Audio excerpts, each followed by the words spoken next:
পিছন থেকে যদি তাকাই তাহলে বাংলাদেশের উপরে আমেরিকার প্রভাব তো ভাগ্যের ব্যাপার এভাবে বলা যায়। তো এই ভাগ্যের মানে কুভাগ্য মানে খারাপ ভাগ্যটা আমাদের শুরু হয়েছিল বুশের আমল থেকে, ওয়ারেন টেলরের আমল থেকে, স্পেসিফিক্যালি 2007 সালের যে 1/11 গভর্নমেন্ট হয়েছিল তখন থেকে বাংলাদেশকে ইন্ডিয়ার হাতে তুলে দেওয়া হয়েছে। সেই থেকে এই যে আমেরিকানদের চোখ পড়ছে আমাদের উপরে, আমাদেরকে ব্যবহার করবে তারা, করে তারা তাদের পলিসি বাস্তবায়ন করবে।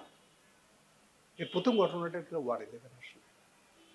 1/11 সার কথাটা হলো ইন্ডিয়া চীন থেকে দিবে আমেরিকানদের হয়ে, এর বিনিময়ে তারা বাংলাদেশকে ইন্ডিয়ার হাতে তুলে দিল। এই হচ্ছে চুক্তিটা। সো ইন্ডিয়ার হাতে এই তুলে দেওয়ার যে কপাল পুরলো আমাদের, এই কপাল পুরোটা এখন চলতেছে। এটাই যে বয়ানের উপরে দাঁড়ায় আছে সেটা হলো জঙ্গিবাদ। ওকে, এর মাঝে আমরা, এটা ট্রাম্পের দ্বিতীয় টার্ম, এর আগে আসছিল 2016 সালে। তখন যেটা হয়েছিল, অ্যাটলিস্ট ট্রাম্পের আমলে প্রথম ওই আমেরিকানরা ইন্ডিয়াকে বিনিময়ে আরো সুবিধা দিয়েছিল, প্রায় $20 বিলিয়ন বিনা ট্যাক্সে এক্সপোর্টের সুবিধা। ওই বুশের আমল থেকে সুবিধাটা দেওয়া হয়েছিল, কারণ বুশের সঙ্গে ইন্ডিয়ানদের সম্পর্ক ছিল 2005 সালে বুশ যখন প্রথম ইন্ডিয়া আসে তখন থেকে সম্পর্কটা হয়।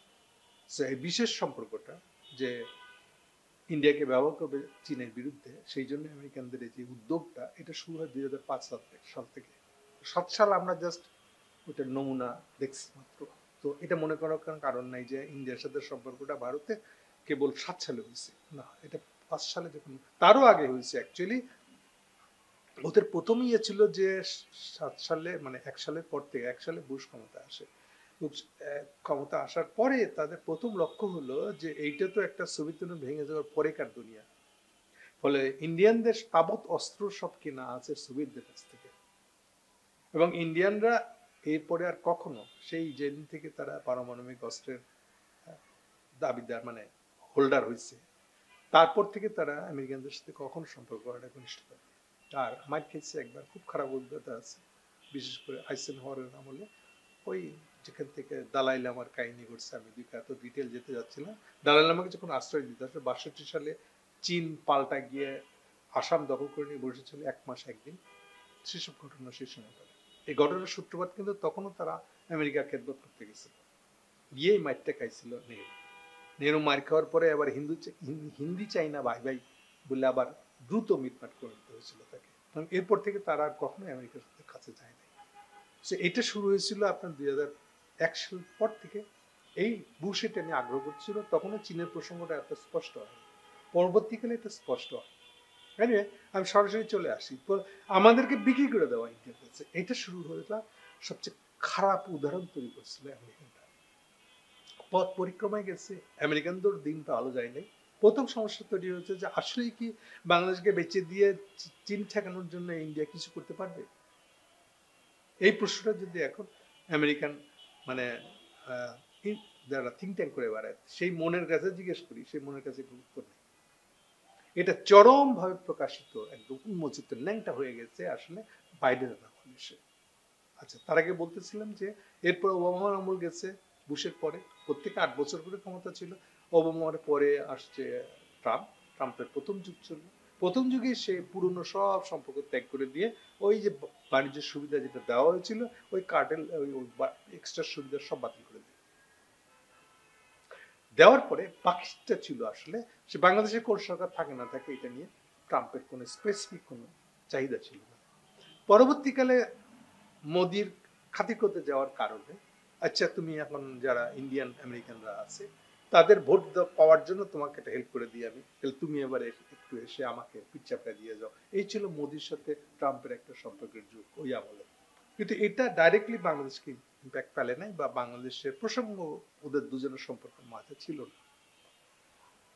এইভাবে শেষ হয়েছে ট্রাম্পের আমল। 21 সালে বাইডেন আসছে। বাইডেন এসে পুরো উল্টো দিকে যাত্রা শুরু করছিল। যাত্রাটা হলো এরকম কি, ওকে তাকে তো ইউক্রেনের যুদ্ধ লাগাইতে হবে, এটা তো ও যখন আসছে কেউ বুঝে নাই যে সে যে ইউক্রেনের যুদ্ধ লাগাবে এবং যুদ্ধ কেন লাগাবে তাও কেউ বুঝে নাই। সাধারণভাবে অনেকের ধারণা যে ট্রাম্প কি আসলে, এগুলো আমরা ব্যাখ্যা করতে চাই। আর আমাদের এখানে ব্যাখ্যা পাওয়ার আর একটা বিশাল সমস্যা আছে। সমস্যাটা হলো আপনি যখন কোনো ইন্টারন্যাশনাল ঘটনাকে দেখবেন বা যে কোনো ঘটনা, সেই ঘটনাকে কোন জায়গায় বসে দেখবেন, অর্থাৎ আপনি কে, আপনার চাহিদাটা কি, ওটার উপর অনেক কিছু নির্ভর করে। যেমন একটা বড় ধারা এখন আছে বাংলাদেশে না, গ্লোবালি আছে, এটা হলো একটা ইসলামী ধারা আছে। ইসলামী ধারাটা মনে করে যে তাদের স্বপ্ন কল্পনা খায় বলতে পারে, যেটা বলতে পারে। এই ধারাটা সার কথাটা হলো তার ইমাজিন করতে চায় একটা শুধু মুসলমানের দুনিয়া, দুনিয়াটা পুরোটাই না হলে অন্তত 50% মুসলমান হয়ে যায় সব। এটাকে আমি যদি এখন প্যান ইসলাম টাইপের বলি, প্যান মুসলমান এরকম বলতে পারি, হোয়াটএভার। সো এই ইমাজিনেশনটার উপর দাঁড়িয়ে এবার সে এক্সপেকটেশন তৈরি করে এবং প্রত্যেকটা ঘটনা, ইন্টারন্যাশনাল ঘটনাকে ওই জায়গায় দাঁড়িয়ে ব্যাখ্যা করে ওর ফেভারে কতটা, কতটা ওর পক্ষে। সেই দিক থেকে যদি আমি বিচার করি তাহলে ট্রাম্পের এক ধরনের বিচার, ট্রাম্প কতটা এই যে প্যান ইসলামীদের পক্ষে না বিপক্ষে, তাহলে এই ধরনের একটা বিচার হবে। আর একটা বিচার হতে পারে বাংলাদেশ জেনারেলাইজ একটা রাষ্ট্র, বাংলাদেশের যারা যারাই এই রাষ্ট্রকে পছন্দ করে বা রাষ্ট্রের স্বার্থের সঙ্গে তার স্বার্থ জড়িয়ে আছে এবং যার নাগরিকরা, তারা যেভাবে দেখে জিনিসটা, সেখান থেকে দাঁড়িয়ে আপনি ট্রাম্পের নীতি বা আসন্ন ট্রাম্পের উপস্থিতি থেকে দেখতে পারেন বা চাইতে পারেন। এই যে দুইটা ধারা আছে, এটা কিন্তু খেয়াল রাখতে হবে আপনাকে। আমাদের সমস্যা হচ্ছে আজকাল ফেসবুকের যুগে, সোশ্যাল মিডিয়া যেহেতু, ফলে আপনি কোনটা যে কোন ধারা থেকে কোন জায়গায় বসে দেখে লেখা হয়েছে এটা পাঠকের খেয়াল নেই। পাঠক অত দূর পর্যন্ত অ্যাওয়ার্ড না যে তাকে পর্যন্ত খেয়াল করতে হবে। তো অলরেডি খুব সম্ভবত মেয়েটা নাম সাবরিনা না সাবিনা আহমেদ, এরকম কিছু একটা, আমেরিকায় বসে এক মেয়ে লেখে এই কথাটা, তার অলরেডি বিস্তর লেখা বেরিয়েছে ট্রাম্প সম্পর্কে। ওই লেখাটা যে সবসময় ওই প্যান ইসলামের জায়গা থেকে দেখা, এই যে কল্পিত একটা প্যান ইসলামের স্বার্থ বলে একটা জিনিস আছে, এই চিন্তাটা সবচেয়ে বড় উইকনেস বলুন না, সবচেয়ে খামতি, মানে সবচেয়ে অবাস্তবতা যেটা, সেটা হলো এই চিন্তাটার ভিতরে কল্পনাটা হলো এরকম যে কোন একটা সেন্টার আছে যেখানে দাঁড়িয়ে, সেন্টার হবে নাই হয়তো হবে, সেখানে দাঁড়িয়ে যতগুলো মুসলমান অধ্যুষিত রাষ্ট্র আছে সে সবগুলো ওই সেন্টারটার অধীনে পরিচালিত হবে, একটা সেন্ট্রালাইজড একটা স্টেট হবে, স্টেটের উপরে তার দ্বারা পরিচালিত হবে। ওই অর্থে একটা গ্লোবালি একটা ইসলামিক দুনিয়া বা ইসলামিক কমান্ডের মতো একটা আসবে। এই যে কল্পনাটার উপর দাঁড়িয়ে কথা, এই কল্পনাটাই কখনো কখনো এরদোগানকে মনে করে তাদের নেতা, কখনো কখনো অন্য কাউকে, কখনো কখনো আইডিয়া হতে নয়। আর এই ধরনের সবচেয়ে বড় উইকনেসটা হলো যে আপনি তার মানে জিওগ্রাফিক্যালি এক একটা যে রাষ্ট্র হয়ে গেছে নানা পথ পেয়ে, এইটা আপনার খেয়ালে নেই। আপনি এটা কোনো সমস্যা নয়, এটা পার হয়ে তার মানে যেমন ধরেন যে আমরা কি এখন এরদোগানের আন্ডারে একটা রাষ্ট্র হবো? এই প্রশ্নটা তার মোকাবেলা করতে চায় না, বুঝতে চায় না যেটা আসলে কি হবে, সম্ভব কিনা আদৌ। দুটা ইসলাম মুসলমান প্রধান রাষ্ট্রকে আপনার একটা কমান্ডার আনতে পারবেন? এটি পারবেন।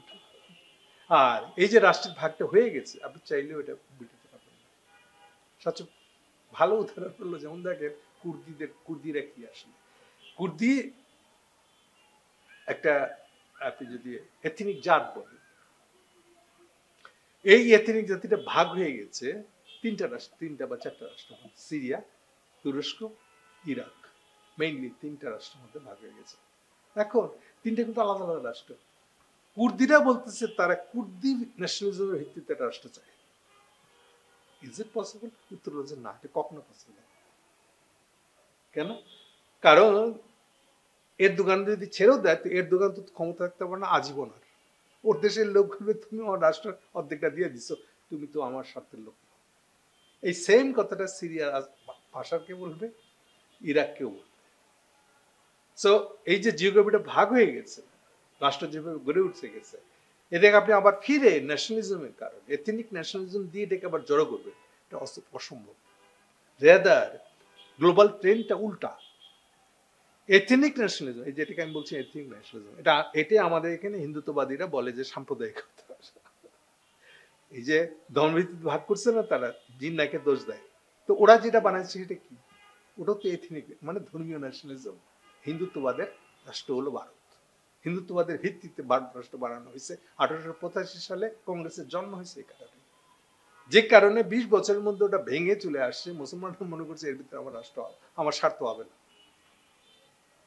সো 1906 সালে মুসলিম লীগের জন্ম হয়েছে, জাস্ট 20 বছর পরে জিন্নাহ ওটার নেতা হয়েছে। এবং তারা এবার মুসলমান, ওটাও এথনিক ভিত্তিতে, এটা অ্যাকচুয়াল শব্দটা হলো এথনিক ভিত্তিতে রাষ্ট্র বানাবেন কিনা, এথনিক জাতিবাদের ভিত্তিতে। এথনিক শব্দটার বাংলা করলে হয় জাত, সেই অর্থে আপনি যেটাকে জাতীয়তাবাদ বলেন, এই জন্য আসল শব্দটা হবে এথনিক ভিত্তিতে জাত, এই জাতিবাদ করবেন কিনা। এইটা হলো গ্লোবাল টার্ম বলতে পারে, সবাই শব্দটা ব্যবহার করতে পারে, কিন্তু এটা ইন্ডিয়াতে এসে এথনিক শব্দটার কোনো ব্যবহার খুঁজে পায় নাই। ইভেন এইটা আপনার যারা যারা বিখ্যাত অ্যানথ্রোপোলজিস্ট, মানে অ্যানথ্রোপোলজিকে দুনিয়ার সবচেয়ে বড় জ্ঞান, একমাত্র জ্ঞান বলে মনে করে, বিশেষ করে জাহাঙ্গীরনগরের অ্যানথ্রোপোলজির স্টুডেন্ট, শিক্ষক সবাই তাই মনে করে, তাদের মধ্যে এই হুঁশটা নেই এথনিসিটি। কারণ তারা ওই সাম্প্রদায়িকতা দিয়ে ব্যাখ্যা করে জিনিসটাকে। সাম্প্রদায়িকতা যেটা হিন্দুত্ববাদী এটা বুঝে না, কখনো বুঝে নেই। অথচ অ্যানথ্রোপোলজি করতেছে, অ্যানথ্রোপোলজি দুনিয়ার সবচেয়ে বৃহৎ জ্ঞান, সব জ্ঞানের জ্ঞান হলো অ্যানথ্রোপোলজি, এরকম একটা ধারণাও তাদের আছে। এনিওয়ে, মূল কথা হলো যে এথনিক জাতিবাদ থেকে যে বেরিয়ে আসতে হবে, এইটাই হচ্ছে গ্লোবাল ট্রেন্ডটা, বেরিয়ে আসতেছে। আপনার হিটলারের বিচারটার অর্থ তাই। হিটলার এথনিক ন্যাশনালিজমের এক্সট্রিমটা কি হইতে পারে ওইটা দেখেছে। এই জন্য যখন আপনি হিটলারকে শাস্তি দিচ্ছেন, এর মানে হলো যে আপনি বলতে চাচ্ছেন যে এথনিক জাতিবাদের ভিত্তিতে রাষ্ট্র আর করা যাবে না। এই জন্য দেখেন ইউএন সাজাচ্ছে নিজেকে কিভাবে। আগে একটা ইন্টারন্যাশনাল কোর্ট ছিল, সেটা ফালাই দিয়ে, মানে সেটা আছে, ফালাই দেন নাই আপনি, পাশাপাশি আরেকটা আইসিসি 2001 বলে আরেকটা কোর্ট শুরু হয়েছে, যেটা সার কথাই হচ্ছে যে এথনিক ক্লিনজিং বলে আরেকটা শব্দ। এথনিক, এই যে দেখেন কেন আপনি আপনার জাতশ্রেষ্ঠ বৌদ্ধ, এটা হচ্ছে এথনিসিটি। আরেকটা এক্সট্রিম বিপদটা হলো জাতশ্রেষ্ঠ বৌদ্ধ বিপদ থেকে যায়। আমার জাতটা শ্রেষ্ঠ, তাই সব জাতি বলবে যে আমার জাতটা শ্রেষ্ঠ, তুর্কিরাও বলবে আমরা শ্রেষ্ঠ, কুর্দিরাও বলবে আমরা শ্রেষ্ঠ। এই শ্রেষ্ঠত্বের ফয়সালা কি আসলে পরস্পর পরস্পরকে নির্মূল করে দেওয়া, নির্মূল কমিটি, সারিয়ার কবি। এবার বোঝার চেষ্টা করেন নির্মূল কথাটা অ্যাকচুয়াল অর্থ কি। এই জন্য ইউএন এর কাছে নির্মূল শব্দটার অর্থ হল এথনিক ক্লিনজিং।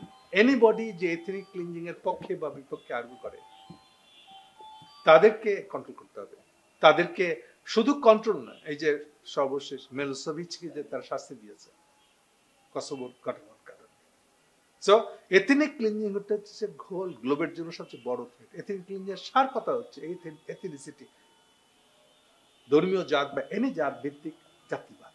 কেন এথনিসিটিটা প্রবলেম একটা, এটিকে আমাদের এখানে ওরা সাম্প্রদায়িকতা বলে চালায়।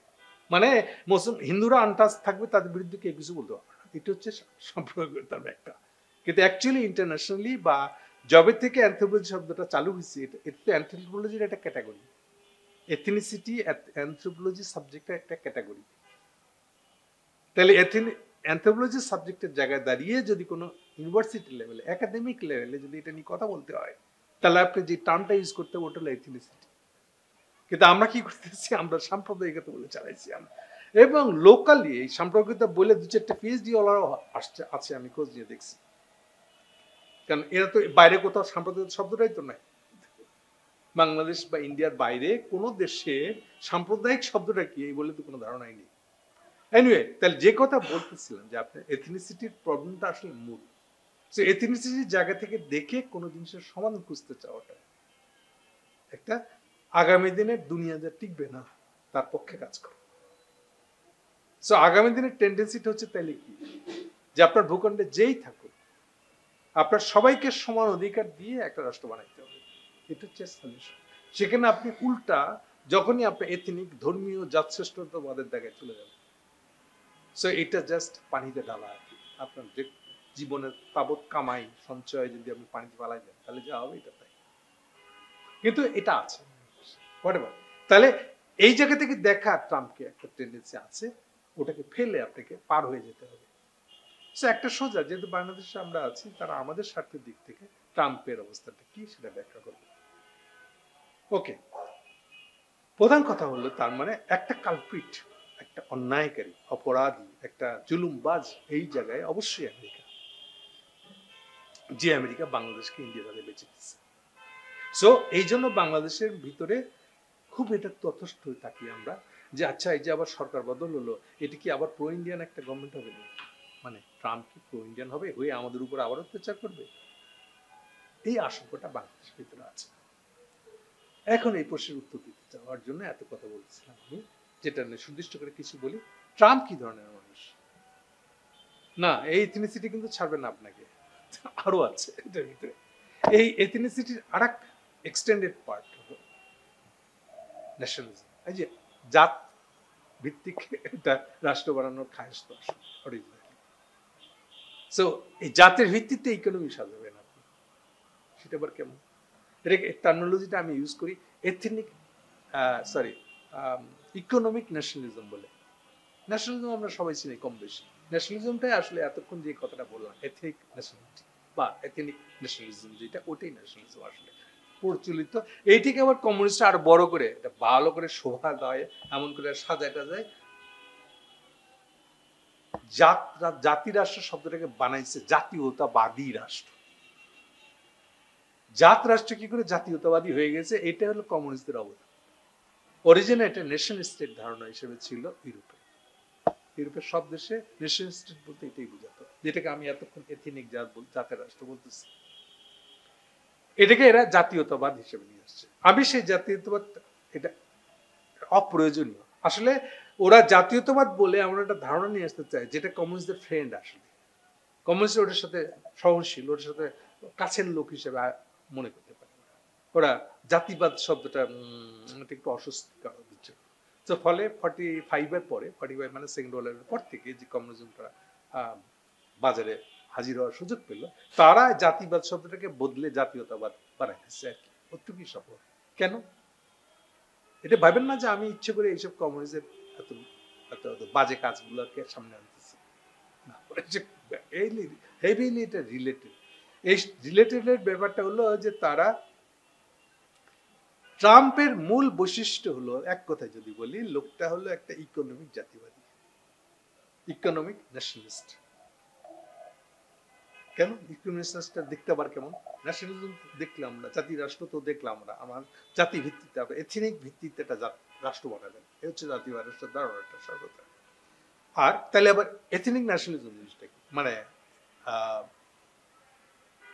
ইকোনমিক ন্যাশনালিজম বলতে আমি কি বুঝছি? এইটার মানে হলো খুব মজার ধারণা, খুব সহজ। আবার বেশিরভাগ যারা জাত বৈশিষ্ট্যের পক্ষের লোক, তারা কিন্তু বাই ডিফল্ট জেনে অথবা না জেনে ইকোনমিক ন্যাশনালিজমের পক্ষের লোক। ইকোনমিক মানে কি?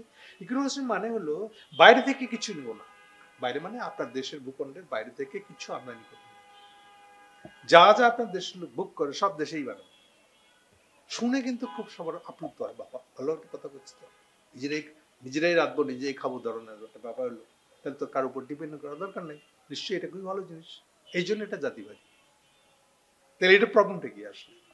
আমি এইটা নিয়ে একটা আলাদা অনুষ্ঠান করতে চাই। ইকোনমিক জিনিসটা কি, আমি কেবল ব্রড হেডলাইনে দু চারটে কথা বলে শেষ করে দেবো। আসলে এটার অসুবিধাটা হলো আসলে এটা আপনি একটা ইনএফিশিয়েন্ট অর্থনীতির ভাগ, মানে মনে করেন আপনার কাছে একটা কলম ব্যবহার করেন, এখন আরেকটা দেশে কলম, আর একটা ইকোনমিতে এই কলমটা বানাইতে গেলে ধরেন 1 ঘন্টা শ্রম লাগে না, আপনি এই কলমটা বানাইতে গিয়ে 20 ঘন্টা শ্রম লাগাইছেন। এর মানে কি হলো? মানে পুরা দেশের লোককে আপনি তার 20 ঘন্টা শ্রম চুরি করে নিয়ে গেলেন। একটা অদক্ষপনাকে আপনি প্রশ্রয় দিলেন, কেন? এটা দেশি। অথচ আপনার যেটা আপনি আবার দক্ষ, সেটা যদি আপনি ও দেশকে বেচতে পারতেন, আর বিনিময়ে ও যাতে দক্ষ সেটা যদি আনতে পারতেন, তাহলে দুইটা রাষ্ট্রই সবগুলা বেনিফিট নিজেরা পাইত। তাহলে ইকোনমিক ন্যাশনালিজমটা অ্যান্টি এক্সচেঞ্জ। এক্সচেঞ্জ শব্দটা একটু ভালো করে মনোযোগ দিন। এটাই আমরা বাংলায় যেটাকে বলি বাণিজ্য, আন্তঃরাষ্ট্রীয় বাণিজ্য। সো আন্তঃরাষ্ট্রীয় বাণিজ্য বিরোধী ধারণাটাই হলো ইকোনমিক ন্যাশনালিজম। এটা হচ্ছে সার কথাটা। ফলে শুনতে যতই সুন্দর লাগুক যে আপনি ইকোনমিক ন্যাশনালিজম করবেন এবং আপনি খুবই দেশপ্রেমী, শুনতে মনে হবে মানুষ, সাধারণ মানুষ খাবে এটা। এই যে দেখো বিদেশিদেরকে চাকরি দিব না, আমরা সব খেদাই দিব, কেবল দেশি লোকে চাকরি পাবো, শুনে মনে হয় তাই তো, খুবই জাতীয়বাদের কথা বলতেছি। দেখছেন তো যে আপনার ইকোনমিক রাইজ হলে আপনার শ্রম লেবার যদি যথেষ্ট না হয় আপনি বাইরে থেকে লেবার আমদানি করবেন। সো ইউরোপ বা ওয়েস্ট আমাদের মতন দেশ থেকে লেবার নিবে কিনা এইটা তারা ন্যাশনালিস্ট কি না তার উপর নির্ভর করে না। তাদের ইকোনমি রাইজ করলে পরে তারা বাইরে থেকে শ্রম নিতে বাধ্য। সো মেন জিনিসটা হচ্ছে যে তার ইকোনমিটা ওরকম কিনা যে তার আরো লেবার লাগবে, এর উপর নির্ভর করে। এবং ইকোনমিটা তো ওরই ইকোনমি, ওই অর্থ তো ন্যাশনাল দেশীয়। সো মূল কারণটা যেখান থেকে উঠে আসে সেটা হলো ওইটা। কিন্তু সমস্যা হলো ওর ইকোনমি যখন পুড়ে যায় তখন তো আর যেই বিদেশি শ্রমিকটাকে নিয়ে আসছে, যে মুসলমানগুলাকে ডেকে নিয়ে আসছে ফ্রান্স কোত্থেকে, পুরা ওয়েস্ট আফ্রিকা, সব মুসলমান আফ্রিকান, এবং কপাল মন্দ ফ্রান্সের ভাগে পড়ছে কলোনি আমলে, ওইগুলাই কলোনি তাদের। ফলে তারা লেবার ইউজুয়ালি আনে পুরনো কলোনির দেশ থেকে, যেমন ব্রিটিশরা বাংলাদেশ বা ইন্ডিয়া থেকে নিয়ে যায়। তো ঠিক সেরকম ফ্রান্সরা নিয়ে গেছে ওয়েস্ট আফ্রিকা থেকে সবগুলো মুসলমান। এখন এই মুসলমান তখন চোখে পড়ে নাই যখন ইকোনমি ভালো ছিল, পরে চোখে পড়তেছে যখন আপনার ইকোনমি খারাপ। এখন দেশের লোক চাকরি পায় না, ওর চোখে তো মনে হয় এই বিদেশিতে আমার সব চাকরি খায় লাগতেছে। কেন? ওর দোষ কি? হলো মুসলমান, এই মুসলমানের বিরুদ্ধে স্লোগান দেয়। এথনিক লড়াই অলওয়েজ এটাই হবে, ওর উইক পয়েন্ট যেটা ওইটা নিয়ে কথা বলবে, বা এথনিক ডিফারেন্সটাকে নিয়ে কথা বলবে। কিন্তু অ্যাকচুয়ালি তো প্রবলেমটা ইকোনমিক প্রবলেম। তাহলে ও আবার এই লোকটাই আবার বাইরের শ্রমিকের বিরুদ্ধে দাঁড়ায় যাবে যখন তার ইকোনমিটা খারাপ যাবে। সো এখন আসেন মূল জায়গাটায়। এবার আমি ইকোনমিক বুঝে ফেলেছি আমার ধারণা, এর চেয়ে ডিটেল আমি এখন বলবো, এটা আলাদা কোনো অনুষ্ঠান করেন আরো ভালো হবে। এটাও একটা কথা বলে দিই, সবাই মনে করে যে আমেরিকা ও আচ্ছা সাম্রাজ্যবাদ, কমিউনিস্টরা মনে করে সাম্রাজ্যবাদ, এটা সব শোষণ করে নিয়ে গেল পুরো দুনিয়া থেকে। আচ্ছা কবে থেকে? এইটা কমিউনিস্ট বলতে পারবে না। যদি জিজ্ঞেস করেন কেন কমিউনিস্ট, আচ্ছা আমেরিকাকে তোমরা সাম্রাজ্য বলো কবে থেকে, সবার মাথা চুলকানো শুরু। আসলে কবে থেকে? এটা বাস্তবে ঘটছে 53 সালের পর থেকে। কেন হয়েছে ওসব ডিটেইলে আমি এখন গেলাম না। তো তখন থেকে সাম্রাজ্যবাদ বলে, ঠিক আছে? 53 সাল থেকে।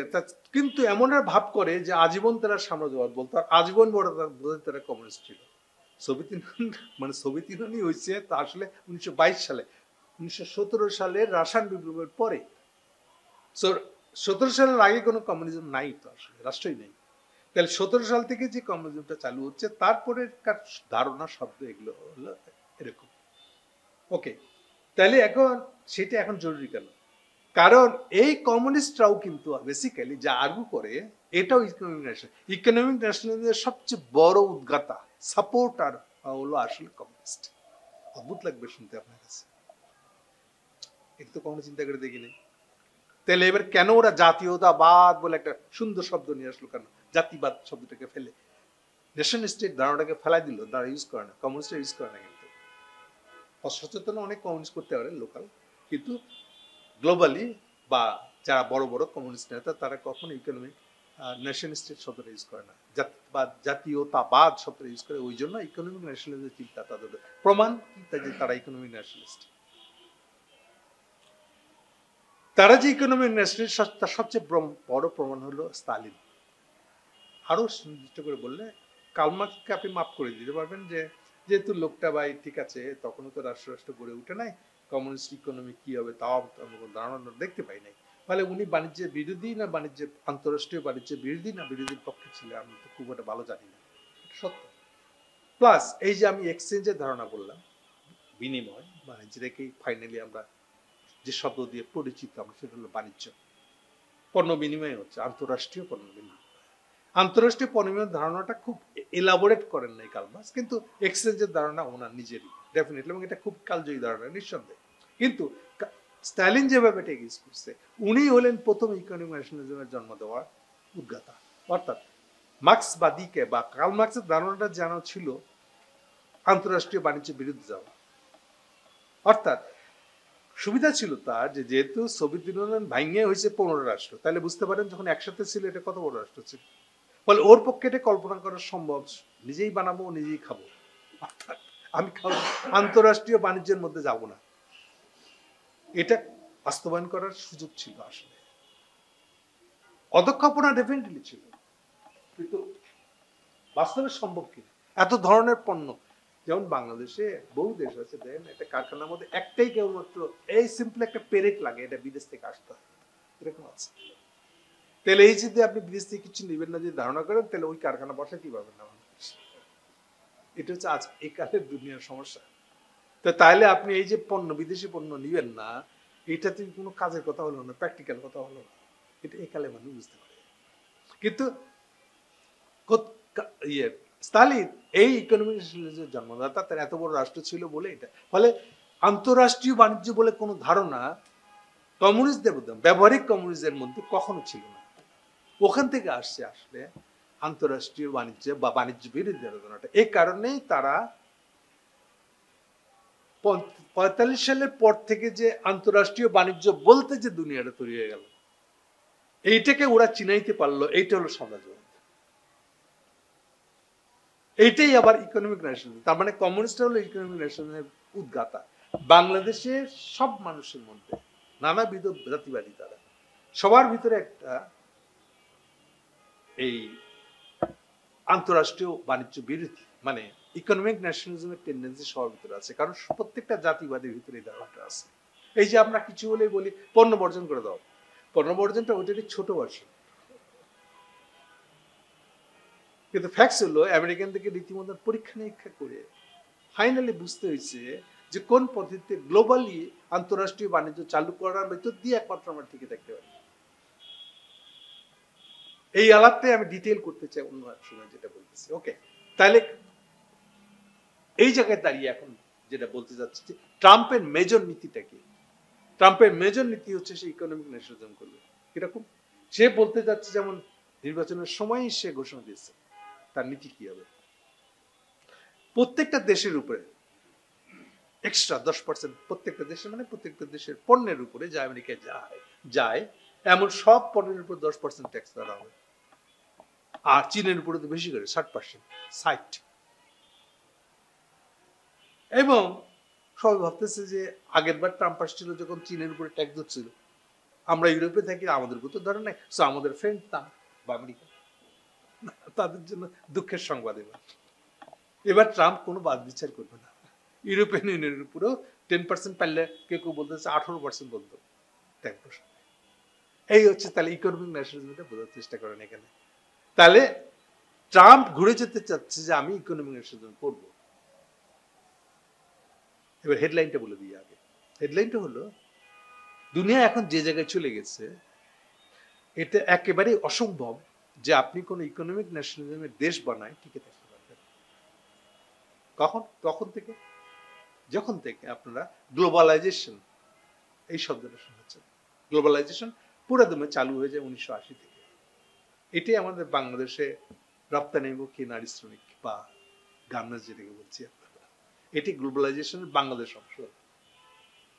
বহু কমিউনিস্টকে পাইবেন গ্লোবালাইজেশনের বিরোধিতা। আবার মুসাচ্ছে যে এনজিও করে, এখন আমি তো নারীবাদের বিরোধিতা করতে পারি, হ্যাঁ, গার্মেন্টস আর কিছু না পারুক, মেয়েদের চাকরি দিচ্ছে। তাহলে আমি এবার গ্লোবালাইজেশনের নামে যদি গার্মেন্টস বিরোধিতা করি, তাহলে তো নারীদের বিরোধিতা করা যাবে, নারীদের মার খেতে হবে। সেই জন্য সে ঘুরে ফিরে এদিকেও হয় ওদিকেও কথা লিখছে, কিন্তু জেনারেলি সেও অ্যান্টি গ্লোবালাইজেশন, মানে কমিউনিস্টের জায়গা থেকে বলতে চাচ্ছে আন্তঃরাষ্ট্রীয় বাণিজ্য করা যাবে না। এই জায়গা থেকে কেউ বুঝিনি আমরা জিনিসটাকে।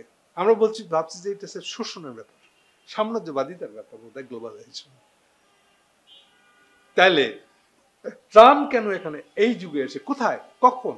যখন 80 সালে এটা নেতৃত্ব দিয়েছে তো গ্লোবালাইজেশনের নেতা ছিল আমেরিকা। সেইটা খুঁজে খুঁজে বার করছে যে আগামী দিনের দুনিয়াটাকে যদি সাজাতে হয় তাহলে আমাদের গ্লোবালাইজড একটা ক্যাপিটালিজম, গ্লোবালাইজড একটা ইকোনমিক রিলেশনের দুনিয়া হতে হবে। ফলে সবাই দক্ষ হয়ে উঠবে, সবাই দক্ষতা শেয়ার করতে পারবে, এরকম একটা দুনিয়া হতে হবে। দুনিয়া হওয়ার বেটার, এটা আমেরিকানদেরকে সেটেল করতে বহু সময় লাগছে। কখন থেকে দেখেন 45 থেকে 80 সাল পর্যন্ত কোন পথে যাবে এটা ঠিক করতে আমেরিকানদের এত সময় লেগেছে। 45 থেকে 80 মানে প্রায় 35 বছর। রাস্তাটা কি হবে, কোন পথে আগাবে, কিন্তু কমিউনিস্টের সমান স্লোগান দিয়ে যাচ্ছে, এই যে সব শোষণ করে নিয়ে গেল। আরে বাবা, ও কি করে শোষণ করবে, বাংলাদেশে আসবে কি করে আমেরিকানরা? এটি তো ঠিক করতে 35 বছর লাগছে, কেউ টেরও পায়। আর কমিউনিস্টের যে জায়গায় বসে আছে যে আন্তঃরাষ্ট্রীয় বাণিজ্য করা যাবে না, এইটাকেই ওরা অ্যান্টি ক্যাপিটালিজমের আড়ালে, বক্তব্যের আড়ালে এটাই বলতে চাচ্ছে। অর্থাৎ বাস্তবের দুনিয়াটা কেমন, তার দুনিয়ার প্রবলেমটা কি, এদিক থেকে তারা দেখে নেই। ওকে, তাহলে এখন ঝপ করে বলে দেওয়া যায়, তাহলে ইকোনমিক ন্যাশনালিজম কথার মানে কিন্তু এক অর্থে কমিউনিজম। তার মানে ট্রাম্প যেটা করতে যাচ্ছে ওটা এক ধরনের কমিউনিজম। ও বলতে যাচ্ছে আন্তঃরাষ্ট্রীয় বাণিজ্য আমি করবো না, এটি তো বলা না যে অন্য রাষ্ট্রের পণ্য আমি ঢুকতে দেবো না, ট্যাক্স বসাই দিব। তাহলে এটা আবার জেনারেলি ট্রাম্পের নীতি এবার আরো ভয়াবহ ভাবে হবে। এবার আগের বার টের পাওয়া যায় না যেটা কি ইউরোপিয়ান ইউনিয়নের উপরে আরোপ হবে কিনা, এবার বোঝা যাচ্ছে যে এবার কিন্তু কাউকে সে ছাড় দেবে না। আর চীনের উপরে যেসব ট্যাক্স সে আরোপ করে গেছিল 50% পর্যন্ত করে গেছিল, এইটা আবার এর পরের যে 4 বছরের বাইডেন ছিল, বাইডেন কিন্তু একটাতে হাত দেয় নাই, এই ট্যাক্স এরকম ভাবে রয়ে গেছে। অর্থাৎ এবারে ট্রাম্প এসে চীনকে নতুন কোনো কষ্ট দিতে পারবে না, কষ্ট যা দেওয়ার আগেই হয়ে আছে। তো যেটা 50% সে 60% বললে এমন কিছু, কিছু কিছু পণ্য এমনিতে আগে থাকতে 60% বেশিও আছে, ফলে এটা কোনো ব্যাপার নয়। সার কথাটা হলো যে ট্রাম্পের পজিশন হলো অ্যান্টি আন্তঃরাষ্ট্রীয় বাণিজ্য, এটাই আমি অন্য ভাষায় বলতেছি ইকোনমিক ন্যাশনালিজম। কেন? এখন প্রশ্ন হলো যে সে কেন ইকোনমিক ন্যাশনালিজমে যাচ্ছে? যেই আমেরিকা গ্লোবাল ক্যাপিটালিজমের নেতা, বহু কষ্টে বহু হিসাব কিতাব করে স্টাডি করে ফাইনালি সে সেটেল করেছিল 1980 সাল থেকে যে দুনিয়া চলতে হবে একটা ব্যাপক গ্লোবালাইজেশনের ভিতর দিয়ে। সেই আমেরিকার এক নেতা, এবারে নির্বাচিত নেতা, অ্যান্টি ক্যাপিটালাইজেশন মানে অ্যান্টি বাণিজ্যের জায়গায় চলে যাচ্ছে কেন, বা ইকোনমিক ন্যাশনালিজমের জায়গায় যাচ্ছে কেন? এর চেয়ে মূল প্রশ্নটা যাচ্ছে এই জন্য যে প্রথম সে থ্রেট ফিল করতেছে, থ্রেট হয়ে গেছে 2010 সাল থেকে ধরতে পারেন খুব পরিষ্কার ভাবে চীনের উত্থানটা, ইকোনমিক উত্থানটা। অর্থাৎ 45 সালের পরে যে আমেরিকানদের উত্থান গ্লোবাল লিডার হিসেবে, same at least global economic leader হিসেবে না, 45 সালে আমেরিকানদের ডাবল উত্থানই ঘটছিল। ওটা একই সাথে ইকোনমিক উত্থান, একই সঙ্গে পলিটিক্যাল উত্থান, দুইভাবে বলতে পারি আমরা। কিন্তু এবার চীনের উত্থান, চীন এই জায়গায় দখল করতে যাচ্ছে, বাট শুধু ইকোনমিক দিক থেকে, পলিটিক্যালি না। এ হচ্ছে ফারাক দুইটার মধ্যে। কিন্তু চীনের এই এসে পড়াটা, তাকে ছাড়িয়ে চলে যাওয়াটা, আমেরিকাকে ছাড়িয়ে চলে যাওয়ার বিষয়টা, এক কথায় বলতে গেলে যখন ইকোনমিটা আপনার এমন হয়ে যায় যে দুনিয়ার সবচেয়ে বেশি সারপ্লাস উদ্বৃত্ত, বা আপনার ভাষায় প্রফিট বলতে পারে, ইকোনমিটা যখন এত সারপ্লাস জেনারেট করতেছে, জন্ম দিচ্ছে যে আপনি সারা দুনিয়ার সবাইকে পুঁজি সরবরাহ করতে পারেন এমন ক্ষমতা আপনার হয়ে যাচ্ছে। এই হচ্ছে ইকোনমি এক্সট্রা, অতিরিক্ত সারপ্লাস। এক এক সময় দুনিয়ায় এক একটা দেশ এই এক্সট্রা সারপ্লাসের ক্ষমতা ধরে ফেলছিল। যেমন আপনার কলোনি যুগে এটা হয়েছিল, ব্রিটিশরা সবার চেয়ে বেশি সারপ্লাস ছিল, কিন্তু অসুবিধাও ছিল যে সেকালে আবার এই আন্তঃরাষ্ট্রীয় বাণিজ্য বলতে কিছু ছিল না, যেহেতু ওটা কলোনি যুগ। যেমন ইংল্যান্ডের সাথে ফ্রান্সের আন্তঃরাষ্ট্রীয় বাণিজ্য হবে না, ওই তো ন্যাশনালিস্ট আরো বেশি তারা, ফলে এটা ছড়ানোর দরকার পড়ে নাই। কিন্তু তারা সবার চেয়ে বেশি সরলা এবং সারপ্লাস হলো। এই যে সারপ্লাস বলতে এটা বুঝবেন যে যার ইকোনমিটা এত বড় যে তার যে সারপ্লাস, উদ্বৃত্ত যে সঞ্চয় সম্পদ এই সঞ্চিত হচ্ছে, তো সঞ্চিত হইতে রাখার জিনিস না, জিনিসটা এটা তো রিইনভেস্ট করতে হবে, আবার এক জায়গায় বিনিয়োগ করতে হবে। বিনিয়োগ আর সারপ্লাস একই শব্দের দুইটা মানে। আপনি নিজের ইকোনমি চালায় যেটা প্রফিট করলেন, এটা হচ্ছে আপনার সারপ্লাস। কিন্তু এইটা আবার যখন নতুন আরেকটা প্রজেক্ট, ইকোনমিক প্রজেক্টে বিনিয়োগ হিসেবে হাজির হবে, দেখেন এই অর্থটাই, তখন ওটার নাম হয়ে যাবে বিনিয়োগ। যখন এটা জন্ম নিয়েছিল তখন এটা সারপ্লাস, কিন্তু এটাই আবার নয়া একটা কারখানা বানানো বিনিয়োগ। সো বিনিয়োগ আর সারপ্লাস একই জিনিসের দুটো ভাগ আসে। সো এই বিনিয়োগটা যখন সে বাকি সব দেশকে দেওয়ার সক্ষমতা অর্জন করে, এই বিনিয়োগ দেওয়ার সক্ষমতাটাই আপনাকে একটা পাওয়ার হিসেবে দেবে, গ্লোবাল পাওয়ার। তুমি আমার সাথে গুড রিলেশন রাখো, অমুক অমুক জিনিসটা সুবিধা দাও বা আমার লাইনে চলো, তাহলে তোমাকে আমি হিউজ বিনিয়োগের টাকা দেবো। এবার বিনিয়োগের টাকা আবার দুই অর্থে হয়, বিনিয়োগের দুটো অর্থ হয়। একটা বিনিয়োগ হয় যে আপনি রাস্তাঘাট বানাই দেবো, মানে অলমোস্ট না সুদে, এই অর্থে আমি কোনো সুদ নেবো না, খালি 10 টাকা নিয়েছেন 10 টাকা ফেরত দেবেন, তাহলে হবে। সুদ একটা নিব, এটা 1% নিচ্ছে, যেটা হলো আমার ঢাকায় একটা ওয়ার্ল্ড ব্যাংকের অফিস খুলে রাখতে যেটা অফিস চালানোর খরচ আছে না, ওইটা তোলার জন্য যতটুকু টাকা লাগবে ওইটা দিবেন। কিন্তু আমি আপনাকে যে বিনিয়োগটা দিচ্ছি রাস্তাঘাট বানানোর, এইটা বানানোর যে বিনিয়োগ, এই বিনিয়োগের কোনো সুদ নেব না, এই হলো এক ধরনের বিনিয়োগ।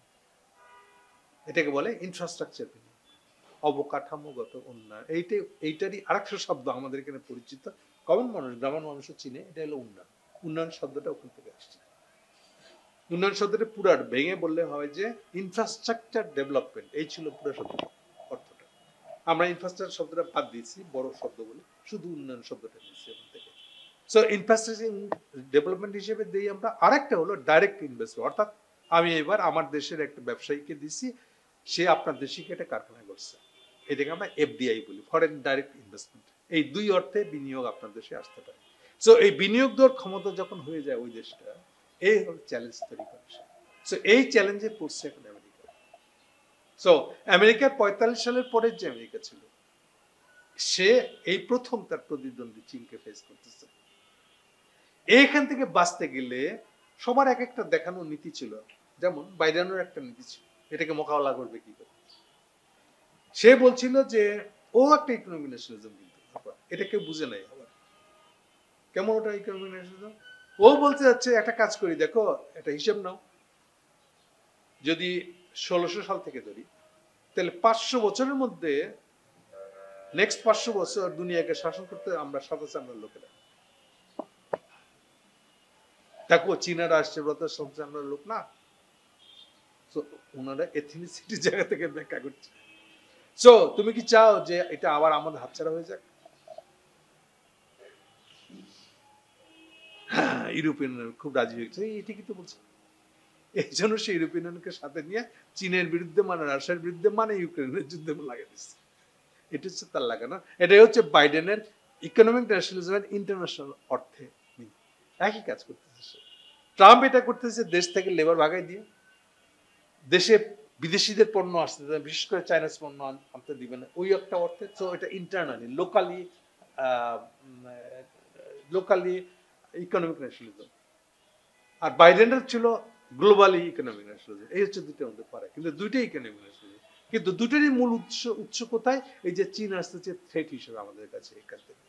সো চীন ঠেকানোর জন্য আসলে মূল জিনিসটা ছিল আমেরিকানদের এই উৎস। ওকে, এখন আমি মূল কনক্লুশন শব্দটা বলে দিই। তাহলে ট্রাম্পের এই আগামীতে যে নীতিটা নিয়ে আসতেছে, এই নীতিটা কতটা ফল দিবে? উত্তর হলো যে এটা জাস্ট ধপাস করে যাবে।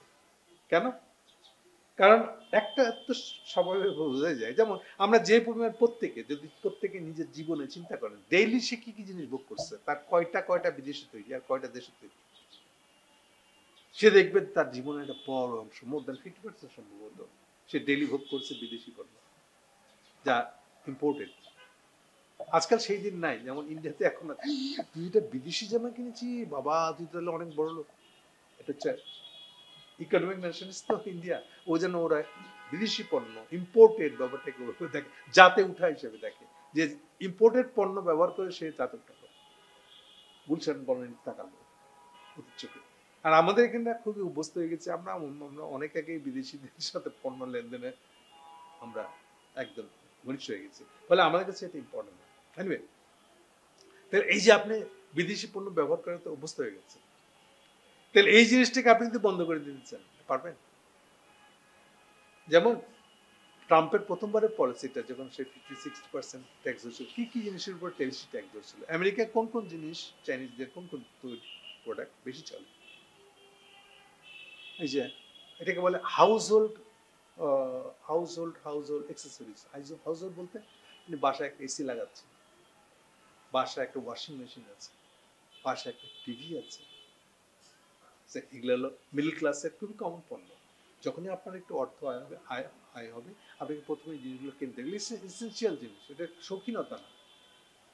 তাহলে এটা কেনার জন্য আপনি পয়সা খরচ করবেন, এবং আপনি চাইবেন একটা রিলায়েবল জিনিস, আপনি বছর বছর এটা কিনতে চাইবেন না। তাহলে দুইটা জিনিস যে কভার করে আবার দামে সস্তা, সেটি ছিল চাইনিজ প্রোডাক্ট। এইটাই আমেরিকানরা ঠেকাইতে চাইছিল, ঠেকাইতে চেয়ে ওগুলোর উপর ট্যাক্স দিচ্ছে। ফলাফল কি হয়েছে? $8,000 কোটি প্রত্যেক বছর এটার কাছে বেড়েছে। তা ট্যাক্সটা দিচ্ছে কে? পাবলিক দিচ্ছে। তাহলে ট্রাম্পের পলিসিটা আলটিমেটলি আহত করছে কাকে? American public. তাহলে এই যে ইকোনমিক ন্যাশনালিজম করতে যে আপনি ট্যাক্স ধরছেন, এই ট্যাক্স ধরে অন্যকে ঠেকানো, এইটা হলো ওই কলোনি যুগের সিস্টেম। এটা এই কালে ইকোনমিতে চলবে না। এখানে কে দক্ষ সেই সুবিধাটা আরেক দেশের লোক যে দক্ষ এটা বানাতে কম পয়সায়, সেটার সঙ্গে তো আপনি এক্সচেঞ্জ করতে চাইবেন। এটা হচ্ছে এই কালের টেন্ডেন্সি, এটাই গ্লোবালাইজেশন আমি বলছি বারবার। আপনি সো আন্তঃরাষ্ট্রীয় বাণিজ্য এই কালের টেন্ডেন্সি, এটা শখই করি নাই। আমি ডিটেলে যাবো না, খালি একটা শব্দ ইউজ করবো। এরপরে আরেকটা ফেজ আছে, শুধু আন্তঃরাষ্ট্রীয় বাণিজ্য। যে কোনো একটা পণ্য বানাতে আসেন, আমরা 10টা রাষ্ট্র একসাথে মিলে একটা জোট বানাচ্ছি। একটা পণ্য বানাবো, 10টা দেশেরই লেবার ওটার মধ্যে লেবার ডালবে। আমরা অনেকে জানি না লেবারকে ইকোনমিক ল্যাঙ্গুয়েজে আরেকটা শব্দ ইউজ করা, ভ্যালু বলে। লেবার মানে ভ্যালু, ভ্যালু মানে না, ভ্যালুর একটা অর্থ হয় মূল্যবোধ অর্থে, কিন্তু বৈশ্বিক অর্থে ভ্যালু মানে হলো পণ্যের মূল্য, অর্থে মূল্য। তাহলে লেবার অ্যাড করা মানে র মেটেরিয়াল আছে, র মেটেরিয়ালকে আপনি লেবার দিলে এটাকে পণ্য বানায় ফেলাইছে। এই যে লেবার ঢাললেন, এটাকে বলে ভ্যালু এডিশন। তাহলে ভ্যালু এডিশনটা যখন 10 দেশ মিলে করছেন, এরকম পণ্য বানানো শুরু করে, এটা নয়া একটা স্টাইলের পণ্য বানানো এটা। তাহলে এতে হলো কি, এবং 10টা দেশই এটা ব্যবহার করবে। সো এটা নয়া স্টাইলের একটা একটা গ্লোবাল প্রোডাক্ট বানানোর পদ্ধতি। লিডার হয়ে গেছে অলরেডি চাইনিজরা। সে অলরেডি আসিয়ানের নাম শুনছেন কিনা আমি জানি না। আসিয়ান ইস্ট এশিয়ান দেশগুলো, মূলত ইস্ট এশিয়া মানে যেখান থেকে শুরু হবে উত্তর কোরিয়া আর দুই কোরিয়া থেকে নিচে জাপান, এখান থেকে শুরু আপনি থাইল্যান্ড পর্যন্ত থাকে, পুরোটাকে ইস্ট এশিয়া বলতে পারি আমরা। এই ইস্ট এশিয়ান কান্ট্রিগুলোরই একটা বড় জোট হলো আসিয়ান। এরা আবার পলিটিক্যাল জোটকে একবারে পছন্দ করে না, এবং প্রত্যেকটা দেশের পলিটিক্যাল ডেভেলপমেন্ট খুব কাঁচা। এটা যা হয় একটা মোটা কিছু চলুক, আমাদের ভাই ইকোনমিক দিকটা উন্নতি হতে হবে। এই হচ্ছে এইসব দেশগুলোর মুখ্য টেন্ডেন্সি, ঝোঁক। কেন হয়েছে সেগুলো আলাদা গেলাম না এখন আমি। এই দেশের একটা জোট হলো আসিয়ান। আসিয়ানের সাথে এই সম্পর্ক বানায় ফেলেছে চাইনিজরা। বোঝার কথা হলো, এই জোটের নাম হলো RCEP। এর চেয়ে বেশি এখন ব্যাখ্যা করতে পারছি না আমি। এইটাই হলো আগামী দিনের economic product, global economic product কেমন হবে তার ইঙ্গিত দিচ্ছে। সো আসিয়ানকে সাথে নিয়ে চাইনিজরা RCEP জোট বানাইছে, এবং এই জোটে জয়েন করছে জাপান, এই জোটে জয়েন করছে অস্ট্রেলিয়া। কেন দুটা দেশের নাম বললাম? এই দুটা দেশ কিন্তু আমেরিকান ক্যাম্পের অ্যান্টি চাইনা, কিন্তু যখন চাইনিজরা RCEP খুলছে, ওরা কিন্তু জয়েন করছে। শুধু তাই না, এর ভিতরে নিউজিল্যান্ড আছে, উত্তর কোরিয়া, দক্ষিণ কোরিয়া আছে। মানে ইস্ট এশিয়ার আশেপাশে যত ওয়েস্টার্ন ক্যাম্পের দেশ ছিল তারা গিয়ে জয়েন করছে। সেখান থেকে বুঝতে পারেন যে আগামী দিনের টেন্ডেন্সি কোনটা। তাহলে সেখানে আপনি বানাইতেছেন, আপনি একটা ইকোনমিক ন্যাশনাল যে আন্তঃরাষ্ট্রীয় বাণিজ্যই করবেন না, বা ঢিলা করে দিবেন, বা ট্যাক্স ধরে এটাকে কমাই দিবেন, বন্ধ করে দিবেন, চলবে? সো যতই আন্তঃরাষ্ট্রীয় বাণিজ্য বন্ধ করতে চাইবেন, ততই এর চাপটা গিয়ে পড়বে আমেরিকান ভোক্তাদের উপরে। তাদের পণ্যের মূল্যটা বেড়ে যাবে, যেহেতু নিজে করতে হবে। বহু জিনিস নিজে করতে যেও পারবেন না, কারণ ওভাবে তো তৈরি হয় না গত 50 বছর। যেমন ধরেন যে 45 সাল থেকে যদি ধরেন আপনি, তাহলে এখন অলরেডি 70 বছর মতো হয়ে গেছে। এই 70 বছরে যে জায়গায় চলে গেছে ইকোনমি, ওটাকে তো আমি ব্যাক করতে পারছি না। বহু জিনিস তাহলে 70 বছর আগেকার সময় থেকে শুরু করতে হবে, ইটস নট পসিবল। ওকে, আপনি খুচরা কিছু করবেন, কিন্তু সবচেয়ে বড় কথা এইটা দিয়ে আপনি আর আমেরিকান যে এবার লোকাল লোকটা, সাদা চামড়ার যে লোকাল লোকটা আছে, তাকে আপনি সুশ্রী দিতেছেন জাতি জাতি জাতি বলে। এই যে বিদেশি শ্রমিক বাগাইতে হবে, বুঝছো, তাইলে খালি তোমাদের দুনিয়া হবে, এই বলে তাদের ভোট নিচ্ছেন আপনি। এইটা হচ্ছে ট্রাম্প।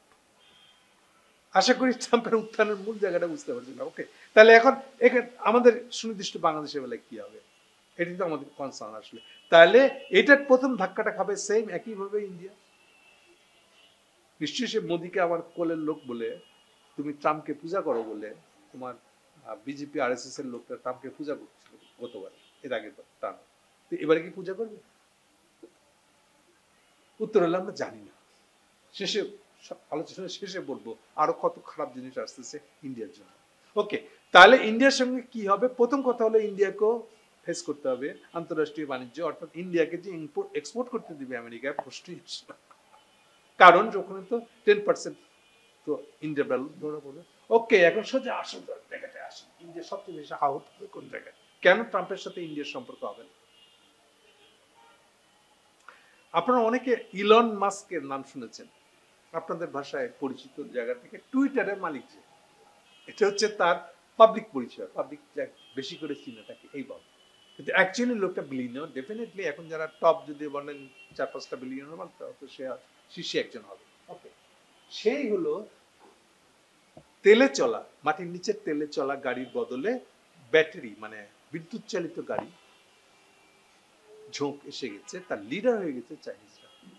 এই লোকেরও নিজের একটা এটা ব্যাটারি চালিত গাড়ির হিউজ ফ্যাক্টরি আছে, বা সেটার উদ্যোক্তা নেতা হলো সে চাইনিজের সাথে কম্পিটিশনে পারছে না বা পারতে চায়, এইটার জন্য সে ট্রাম্পকে হাত করছে। সো ইলন মাস্ক হলো এখন ট্রাম্পের একদম বগলে বগলে চলা একটা লোক। মানে যেমন ধরেন যে ট্রাম্প ইলেকশনে জিতে এবার পুতিনের সাথে কথা বলবে, রাশিয়ান পুতিনের সাথে, ও যখন কথা বলতেছে পাশে বসে আছে ইলন মাস্ক তার বাসায়, করতে পারেন লোকটার গুরুত্ব। ওকে, ট্রাম্প এখনো শিওর হতে পারে নাই যে ইসরায়েল ইস্যুতে, ইসরায়েল প্যালেস্টাইন ইস্যুতে সে এক্সাক্ট পজিশনটা, নীতিটা কি হবে, কারণ এটা হিউজ কমপ্লেক্স হয়ে গেছে। সবচেয়ে কমপ্লেক্স হয়েছে এই কারণে যে এর আগে তার জামাই হলো ইহুদি, ওই সুযোগে সে নেতানিয়াহুর ভক্ত ছিল, এটা ঠিক আছে, ওটা ওই পর্ব গেছে। কিন্তু এই পর্বে কি সমস্যা? এই পর্বে অলরেডি বাইডেন আরো বেশি করে নেতানিয়াহুর ভক্ত হয়েছে। এখন যেটা বাইডেন করছে সেটা তো সে করতে পারে না। সে এখন বলতে চান তুমি নেতানিয়াহু, তোমাকে না আমি এত হেল্প করছিলাম, তুমি গেছো এই বাইডেনের কাছে, তোমাকে তারাও একটা কঠোর শাস্তি শাস্তি দেওয়ার একটা স্বার্থ আছে, প্লাস হোল আমেরিকান একটা স্বার্থ আছে, প্লাস উল্টা স্বার্থ আছে। কি হচ্ছে, এবারই প্রথম আমেরিকাতে প্যালেস্টাইনিদের পক্ষে রাস্তা মিছিল হয়েছে। প্রত্যেকটা ইউনিভার্সিটি ইয়াং জেনারেশন আপনার প্যালেস্টাইনিদের পক্ষে, অর্থাৎ রাষ্ট্রীয় নীতির বিরুদ্ধে।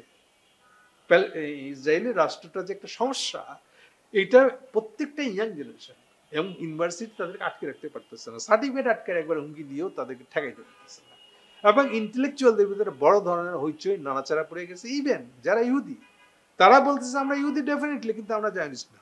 এই যে জায়নিস্টরা ইহুদি হলে ভাগ করে দেওয়া, হিন্দু আর হিন্দুত্ববাদের মধ্যে ভাগ করে দেওয়া, এটা বললে যাওয়া হবে, সব হিন্দুই হিন্দুত্ববাদী না, কিন্তু হিন্দুত্ববাদী মাত্রই হিন্দু ডেফিনেটলি। সব জায়নিস্টরাই ইহুদি না, ইহুদি বটে, কিন্তু সব ইহুদি জায়নিস্ট না। এইটাই আমেরিকাতে এবার তারা শো করছে। বহু ইহুদি মিছিল করছে ডিনাউন্স করে যে আমরা জায়নিস্ট না, আমরা নেতানিয়াহুর পক্ষের লোক না, এবং তারা ভুল করতেছে, অন্যায় করতেছে। এই যে আমেরিকান চাপটা, এই ভোটারগুলো কোথায় যাবে? এত কিছু চিন্তা করে এখন ট্রাম্পকে তার নীতি সাজাইতে হবে। এবার জিনিসটা জটিল হয়ে গেছে, কিন্তু এটার নীতি এখন সে ঘোষণা করে নাই, ফাইনাল করতে পারে নাই, এটা কমপ্লেক্স হয়ে গেছে তার জন্য। এনিওয়ে, কিন্তু হিসেবে যেমন ট্রাম্পের আরেকটা নীতি হলো সে আগামীতে মানে সে ক্ষমতা নিলে পরে আমেরিকা কোথাও কোনো যুদ্ধে জড়াবে না, অ্যান্টি যুদ্ধ না, যুদ্ধ খারাপ লোক মারে কমিউনিস্টের স্টাইলে না। ওর হিসাব সোজা, ভাই তোমরা যুদ্ধের নামে রাষ্ট্রের উপরে খরচ ভাইটা চালাইতেছো, এটার জন্য ব্যবসায়ীরা ধরা খাইতেছে, আমি তো ব্যবসায়ী, এটা হচ্ছে তার ব্যবসায়ী লাইন। সো অ্যান্টি যুদ্ধ লাইন, এই জন্য সে সবার আগে বাইডেনের এই ইউক্রেন যুদ্ধটা বন্ধ করে দেবে এবং প্রকাশ্যে ঘোষণা দিয়ে দিচ্ছে, এবং সবাই কম বেশি প্রস্তুত হইতেছে যে এর পরে মানে 20শে জানুয়ারি ট্রাম্পের শপথ অনুষ্ঠান হবে, ক্ষমতা নেবে 20শে জানুয়ারি আগামী বছর, অর্থাৎ 2025 সালে 20শে জানুয়ারি। সো 20শে জানুয়ারির আগে এটা শেষ হয়ে যাওয়া ছাড়া উপায় নেই, আসলে মাইর খেয়ে মরতে হবে কিন্তু যদি এর আগে সেটেল না করতে পারে। এনিওয়ে, তাহলে সার কথা হচ্ছে যে এইটা তাকে সে অ্যান্টি যুদ্ধওয়ালা লোক। তাহলে অ্যান্টি যুদ্ধওয়ালা লোকটা এইবার ইউরোপের সাথে তার সঙ্গে দেবে। সেকেন্ড, অ্যান্টি যুদ্ধ মানে আবার আমি সাবধান করে দিচ্ছি, এটা কমিউনিস্ট স্টাইলে অ্যান্টি যুদ্ধ না, আমরা ভালো মানুষ, আমরা সব শান্তির পক্ষে, নো, শান্তির জন্য সেটা করে না। সে বলতে যাচ্ছে এই যে 45 সালের আগে থাকতে, আপনারা অনেকে জানেন বা জানেন না, পুরো সেকেন্ড ওয়ার্ল্ড যুদ্ধের সমস্ত খরচ লায়ন শেয়ারটা একা আমেরিকা বইছে অন্য দেশের জন্য, ইনক্লুডিং রাশিয়া, ইনক্লুডিং সোভিয়েত ইউনিয়নের যুদ্ধের খরচ।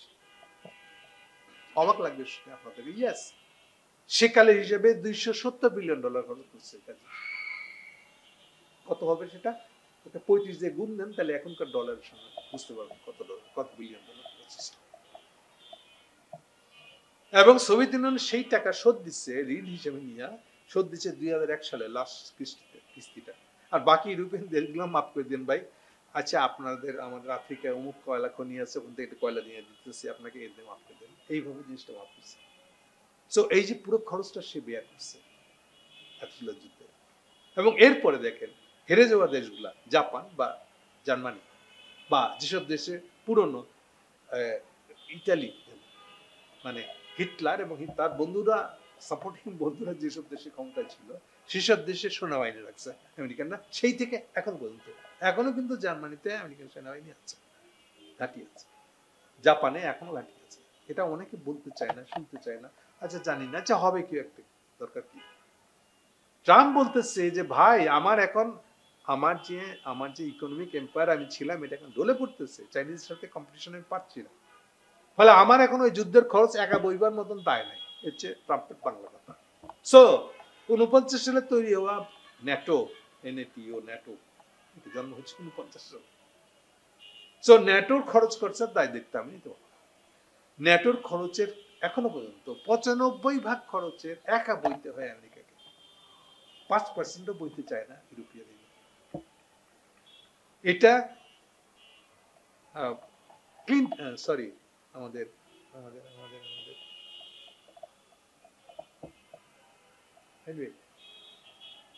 কালো রাষ্ট্রপতি যে আমেরিকার প্রথম, ওবামার আমলে এইটা প্রথম। ওবামাই কিন্তু ছিল এই প্রসঙ্গটা। ওরা বলছিল যে তোমরা শেয়ার করো, এটা হচ্ছে ওবামার লাইন ছিল। আর ট্রাম্প বলতেছেন না, প্রশ্নই আসে না, আমি এটা দায়িত্বই নেবো না, এই জন্য এটা ভেঙে দাও।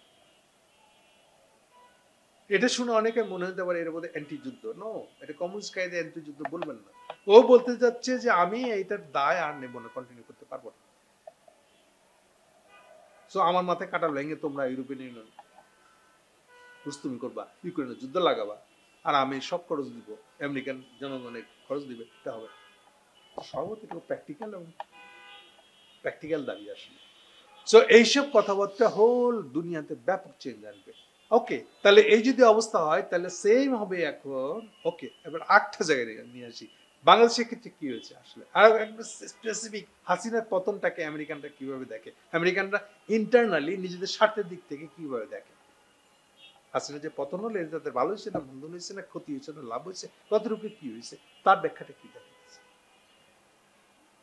ইন্টারেস্টিং হলো এই নিয়ে তাদের সিনেট কমিটিতে বুঝে পারি ওদের, মানে ওদের সংসদের আরেকটা ভাগ আর কি সিনেট, সেবার আমি ডিটেলে যাচ্ছি না।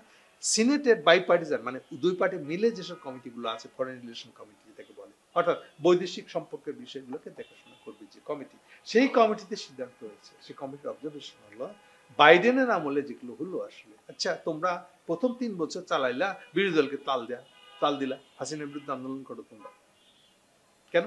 বাইডেন বলতেছিল যে আরে আমেরিকার হাতে এত কিছু অস্ত্র আছে, এগুলো সব ব্যবহার না করে তোমরা বাংলাদেশ কেন চীনের পক্ষে যায়, ঘুরে আনতে পারো না? আমাদের হাতে কত অস্ত্র আছে, কি অস্ত্র আছে? আমরা শুধু যদি মানবাধিকারের কথা বলি, আমরা যদি গণতন্ত্রের কথা বলি, এটা দিয়ে তো হাসিনাকে কাটকে দিতে পারো, বা আমাদের টার্গেট হচ্ছে এগুলা চাপ সৃষ্টি করে হাসিনাকে অ্যান্টি চায়না। এটি ছিল বাইডেনের নীতি। ওকে, সো বাইডেন 3 বছর ধরে এটি আমাদের দেশে মানে হয়েছে বিরোধী দলকে তাল দেওয়া, রাস্তায় নেমে আন্দোলন করতে পারা, বা বাংলাদেশের যেসব চোরটাগুলা টাকা নিয়ে পালাই গেছে আমেরিকায়, ওদেরকে ধরে ধরে ওদের রাজস্ব বিভাগ ফেরত পাঠাই দিচ্ছে বাংলাদেশে। বহু রকম জেনারেলও আছে, টাকা পয়সা সব খোয়ায় ওখানে আমেরিকানে রেখে দিছে, দিয়ে বলতেছে তোমার ভিসা বাতিল, তুমি দেশে ফিরে যাও। বহু ব্যবসায়ী বহু দেশে ফিরে আসছে। এইটা ছিল বাইডেনের নীতি। কিন্তু সার কথাটা কি আসলে? সার কথাটা ছিল আসলে হাসিনা যেন চীনের থেকে সম্পর্ক ছুটে আসে। ওকে, কোশ্চেনটা হলো বাইরে তো এই কথা বলতেছে না, তার আসল স্বার্থ হলো এটা, আমরা সবাই বুঝছি ও আচ্ছা বাইডেন আমাদের খুব এবারে বিরোধী দলকে খুব উস্কানি দিচ্ছে। 23 সালের মাঝামাঝি অর্থাৎ জুনের পর থেকে আমরা দেখলাম হঠাৎ করে বাইডেন সরকার অ্যালায়েন্স করে ফেলছে হাসিনার সাথে। আমাদের কাছে একটু বজ্রপাতের মতন ঘটনাটা। শেষে কি দেখলাম আমরা? শেষ বিবৃতি দিয়ে বলতেছে হাসিনা আর সে জয়েন্টলি কাজ করবে। এটা বাইডেনের স্টেটমেন্ট। এবং সেই চিঠি 5ই ফেব্রুয়ারি আমাদের পিটার হাস এসে পৌঁছে দিচ্ছে হাসিনা। মানে তারা হাসিনার সাথেই কাজ করবে। কেন? হাসিনার সাথে তারা একটা আশ্বাস পাইছে, কারণ ইলেকশন তাদের সামনে চলে আসছে, তাদেরকে দেখাইতে হবে তাদের এই পলিসিতে কাজ হয়েছে কি। ওকে, আমেরিকান থিঙ্ক ট্যাঙ্ক গুলো বলছে আচ্ছা বুঝলাম আপনারা খুব বুদ্ধিমান, ঠিক সময় ঠিক কাজটা করছে।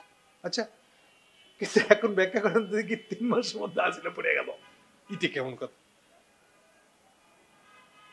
তার মানে আপনি বাইডেন আপনার এত বড় বড় এত এত এত গোয়েন্দা বিভাগ তারা কেউ করে নাই, তাহলে আপনারা এই হাসিনাকে সাপোর্ট করলেন কেন? যে 3 মাসের মধ্যে পড়ে যাবে আপনি জানেন না, তাহলে আপনি কি নীতি নিচ্ছেন বাংলাদেশে? এমনিতেই আমরা বাংলাদেশকে ইন্ডিয়ার হাতে তুলে দিছি, এই অভিযোগে আমরা ন্যাংটা হয়ে আছি। এর উপরে এই যে যেটা দেখাইলেন, আমার তো লজ্জায় মুখ দেখানো জায়গা বাংলাদেশে। এই জন্য আমি প্রশ্নটা তুলছি যে আচ্ছা আপনারা কিভাবে দেখছেন, আপনাদের কোনো লাভ হয়েছে কিনা?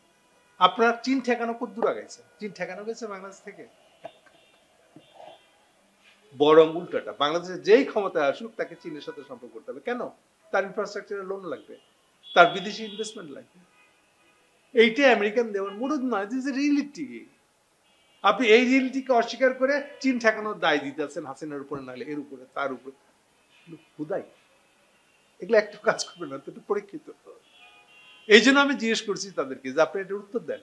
তাহলে এই যে বাংলাদেশের বিরুদ্ধে এত বড় একটা বিট্রিয়াল, আপনারা বিশ্বাসঘাতক, আপনারা বাংলাদেশকে বেঁচে দিচ্ছেন আপনি ইন্ডিয়ার হাতে। হাসিনা পড়ে যাওয়ার পর এখন আপনার বক্তব্য কি? এই তো তার লজ্জায় না কোনো থিঙ্ক ট্যাঙ্কের লোক, না কোনো সিনেটর, কারো কিছু বলার আছে। এই যে তারা লজ্জায় পড়ে গেছিল, এখান থেকে উঠে আসবে কি করে, এটা ভাবতে ভাবতে তারা অজ্ঞান, হয়রান। বাঁচাই দিয়েছে তাদেরকে 8ই আগস্টে ইউনূস সাহেবের শপথটা। হ্যাঁ, ইউনূস আমাদের লোক, উনি আমাদের রক্ষা করবেন, বাংলাদেশে আমাদের ইমেজ পুনরুদ্ধার করে দিবেন। এই উনারা ঝাঁপাই পড়লেন গভর্নমেন্টের প্রতি সমর্থন। ওকে, তাহলে আমেরিকার সাথে বাংলাদেশের আসল রিলেশনটা কোথায় কোথায় গিয়ে ঠেকছিল? এই এখন বলেন ট্রাম্প এসে এটা কি করবে? ভেঙে দিবে? এবং এই যে ধাক্কাটা খাইছে, এই ধাক্কাটা খেয়েছে কে কে? আমেরিকান সমস্ত একাডেমিশিয়ান, আমেরিকান যত থিঙ্ক ট্যাঙ্ক আছে সবাই। এটা সকলের ফেলিওর যে তোমরা চিন্তাই করতে জানো, তোমাদের স্বার্থই বুঝো না, যেটাতে কোনো ফল দিবে না সেই কাজ করছো তোমরা গত 24 বছর। এই হচ্ছে তোমাদের জ্ঞান বুদ্ধি। তোমার তো লজ্জা পাও যে নিজেদের জ্ঞান বুদ্ধি এরকম বই না। তোমরা বাংলাদেশকে আরেকটা দেশের হাতে তুলে দিচ্ছ উইদাউট এনি বেনিফিট, যার কোনো বেনিফিট নাই তোমাদের। কত বড় দায় নিচ্ছ খেয়াল করছো? তোমাদের কাছে এখনো রাস্তায় যে আমেরিকান লোকরা ঘুরে বেড়াইতে পারে, বাংলাদেশের কিছু বলে না, এই জন্য তোমাদের স্যালুট দেওয়া উচিত। সো এই হলো আমেরিকান ইমেজ বাংলাদেশে। তাহলে এখন বলেন ট্রাম্পকে এটা ফেলে দিয়ে চলে যাবে? এবং তার মানে মূল পয়েন্টটা কি বলতেছি, এটা ব্যক্তি ট্রাম্পের উপর নির্ভর করছে না। তাহলে আমেরিকান হোল ইন্টেলিজেন্সিয়া যারা নীতি নির্ধারক নিয়ে একটু একটু কাজ করে, এরকম প্রতিটা লোক মনে করে আমাদের বহুত বাঁচা বেঁচে গেছে। গত 24 বছর যে ভুল সিদ্ধান্ত গুলো নিচ্ছে যে একটাও আমাদের পক্ষে যায় না। ফলে আমাদেরকে তো বাংলাদেশের প্রতিটা আমেরিকান থেকে কচু কাটা করে ফেলা উচিত। এটা যথেষ্ট উদাহরণ, আমাদের কিছু বলে না, খালি বলেছে তোমরা প্রপারলি যেন ইউনুস গভর্নমেন্টকে সাপোর্ট করো, এটি তারা এক্সপেক্ট করে। তাহলে আমি ট্রাম্প এখন ব্যক্তি ট্রাম্প এটা করতে গেলে তার এই স্ট্রাকচার গুলা, ইভেন সিম্পলি ধরেন যে একটা পেন্টাগনের সিদ্ধান্ত কি একটা যেটা ওটা বলে স্টেট ডিপার্টমেন্ট মানে ওদের পররাষ্ট্র মন্ত্রণালয়, এই দুটোই তো মূল আসলে, বা ওই যে প্রতিরক্ষা বলতে পেন্টাগন বুঝেছি। তাহলে এরা কি এমন কোন সিদ্ধান্ত দিবে? এই আক্কেলের পরে আক্কেল হয়নি তাদের। সো আমি মনে করি এই জায়গায় এই পয়েন্টে এসে ট্রাম্প মেজর কোনো নীতি কিছুরই বদলাতে পারবে না। এগুলো একটা। সেকেন্ড, ইন্ডিয়াকে তাদের থামাতে হবে। কেন? একটা তো কারণ এটা। আচ্ছা, এবার আসল জায়গাটা বলি আমি। ট্রাম্প ইলন মাস্কের কথা কি আমি আবার ইলন মাস্ক হলো অ্যান্টি ইন্ডিয়ান বেসিক্যালি। এটা হলো আপনাদের আপনাদের প্রচলিত ভাষায় বলার জন্য আমি বললাম অ্যান্টি ইন্ডিয়ান। আসলে বেসিক্যালি অ্যান্টি ইন্ডিয়ান ওই অর্থে নয়। উনি বেসিক্যালি ইন্ডিয়া বিরোধী হচ্ছেন এই জন্য, উনি কিন্তু আবার ওনার আরেকটা ব্যবসা হলো আর্টিফিশিয়াল ইন্টেলিজেন্স। অর্থাৎ আর্টিফিশিয়াল ইন্টেলিজেন্স নামে যা যা কিছু এখন আপনারা দেখতে পাচ্ছেন, ইনক্লুডিং ফেসবুকের আপনার ছবি বদল থেকে শুরু করে যা কিছু করতে দেওয়ার জন্য টেকনোলজি দেখছেন, একটা বড় ইনভেস্টমেন্ট হলো ইলন মাস্কের। ইলন মাস্ক বলতেছে, এটা খুব মনোযোগ দিয়ে শুনবেন, এটা ফান্ডামেন্টাল জায়গা, এটা আমাদের বাংলাদেশের স্বার্থের জন্য ইম্পর্টেন্ট, মানে স্বার্থ বুঝবার জন্য ইম্পর্টেন্ট। ইলন মাস্ক বলতেছে এআই টেকনোলজিটা আমি নিয়ে আসছি। আমেরিকান ইকোনমির ইন্ডিয়া ডিপেন্ডেন্ট হওয়ার পিছনে আরেকটা পয়েন্ট আছে। কোথায়? ব্যাপক সংখ্যক ইন্ডিয়ান আইটির এক্সপার্ট হিসেবে, বা অ্যাকচুয়ালি এক্সপার্ট কিছুই না, আপনারা সফটওয়্যার প্রোগ্রামার তৈরি করা, এগুলোর নামে প্রোগ্রামার অনেক বড় ভাষা। অ্যাকচুয়ালি এরা জাস্ট কোডার মানে এই পুরো জিনিসটা আমি করতে চাই, মেশিনকে তুমি এটা করবা, এটা এখন সহজ করে ফেলাইছে। এইটার জন্য একটা আগাম প্রোগ্রাম লিখে ফেলাইছে, লিখে সেইটাকে আবার একটা সফটওয়্যার বানানো হয়েছে মাইক্রোসফট। ওখান থেকে খালি একটা কোড নিয়ে এসে বসাই দেবে, মেশিন লিখতে পেয়ে যাবে। এটা হচ্ছে কোড বসানো।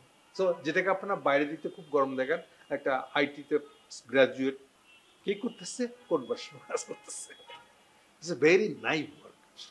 সো মেইন যে প্রোগ্রামটা করে, মানে অ্যাকচুয়ালি ডিজাইনার যে প্রোগ্রামটা, সেগুলো আসল লোক, এগুলো সব ওয়েস্টার্ন আমেরিকান লোকগুলো দখল করে রাখছে। আর এই কোডার হিসেবে নিচ্ছেন ইন্ডিয়ানদেরকে।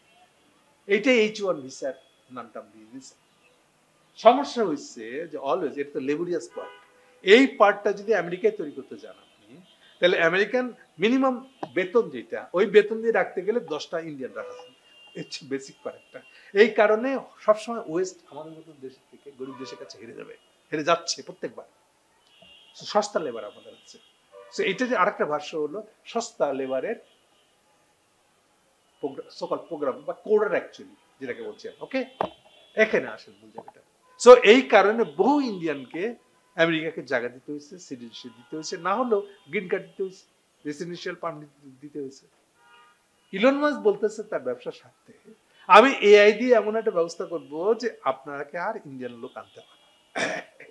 এইটা তো ট্রাম্পের সাথে খাইছে। হ্যাঁ, আমি তো এটি চাইতেছি, আমেরিকান লোকের কাজ পাক, বিদেশি ভাগাও।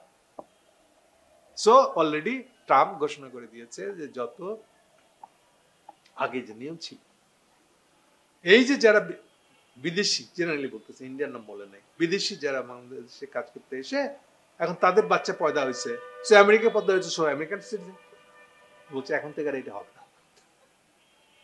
তোমাদের যে সিভিলিং, তোমাদের বাচ্চারা যারা, তোমরা অটোমেটিক্যালি পাবা না, নাগরিকত্ব পেয়ে যাবে না। অর্থাৎ আমি এইটা হলো অ্যান্টি মাইগ্রেশন ল, আমার অ্যান্টি মাইগ্রেশন পলিসি। আমার তার উদ্দেশ্যটা কোথায়? ইয়েকে খুশি করা, বা এটা দুজনের স্বার্থ মেলে।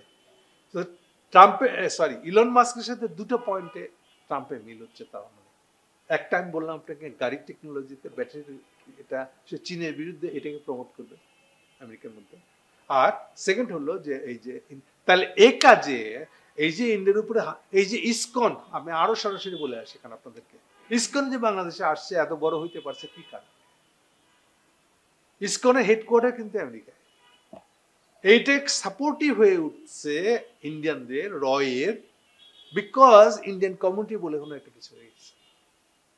এবং তাদের আমেরিকান হিন্দু ফাউন্ডেশন বলে একটা সংগঠন আছে, যারা এই যে যারা যারা যারা যারা যারা যারা ইন্ডিয়া থেকে গেছিল ওখানে লেবার হিসেবে বা কোনো কাজে বা কোডার হিসেবে বা সফটওয়্যার প্রোগ্রামার হিসেবে, কিন্তু ওখানে যাওয়ার পরে তাদের যেসব বাচ্চারা হয়েছে, সেই বাচ্চাদের মানে সেই 18 বছর পেরিয়ে যাওয়া মানুষদের সংগঠন হচ্ছে এটা আমেরিকান হিন্দু ফাউন্ডেশন। এটা হচ্ছে সাপোর্টার অফ ইসকন। ইসকনকে ধরে রাখছে এটাই। এইবার এটাকে কেন্দ্র করে আমেরিকান ইন্ডিয়ান এম্বাসি ওখানকার এরা মিলে একটা পুরো নেটওয়ার্ক বানাইছে, যেটা দিয়ে তারা এইবার সংসদ সদস্য বা সিনেটরকে ইনফ্লুয়েন্স করে, তোমাকে দুইটা ব্যবসা দিতে হচ্ছে, তুমি আমার ইন্ডিয়ানদের পক্ষে দুইটা নীতি বানাতে। এটারই একটা অংশ হলো আসলে ইসলাম। তাহলে এইবার এটাকে ঘা দিতে যাচ্ছে আসলে ট্রাম্প। না, অ্যান্টি ইন্ডিয়ান হিসেবে নয়, অ্যান্টি হিন্দু হিসেবেও না, ও তার নিজের স্বার্থে যাচ্ছে, যেহেতু এটা ওর চোখে বিদেশি। তো যত বিদেশি শ্রমিক ক্ষমতা পাবে, এটাই তো তার মাইগ্রেশন, মাইগ্রেশন নীতির সাথে মিলে এটা। এই জন্য ইলন মাস্কের সাথে সম্পর্ক। সো ইলন মাস্ককে সে এরকম দাওয়াত দিয়ে রীতিমতো কোলে করে নিয়ে ঘুরতেছে, এটা। সো ইলন মাস্কের সেই চিহ্ন অ্যান্টি ইন্ডিয়ান, ট্রাম্প যে অ্যান্টি ইন্ডিয়ান হবে তার চিহ্ন হলো এটা। তাহলে এই ধাক্কাকে সামলাবে কি করে? প্লাস প্রায় বোধহয় 5 কোটি লোক আছে যারা আন্ডার প্রসেস, যাদের গেছে আমেরিকায় H1B বা যে কোনো ভাবে গেছে, কিন্তু গিয়ে কাগজপত্র এখন শেষ করতে পারে না, ঠিক করতে পারে না, বেআইনি ভাবে আছে কেউ কেউ, কারো কারো এখন পর্যন্ত কাগজপত্র পাকা হয়নি।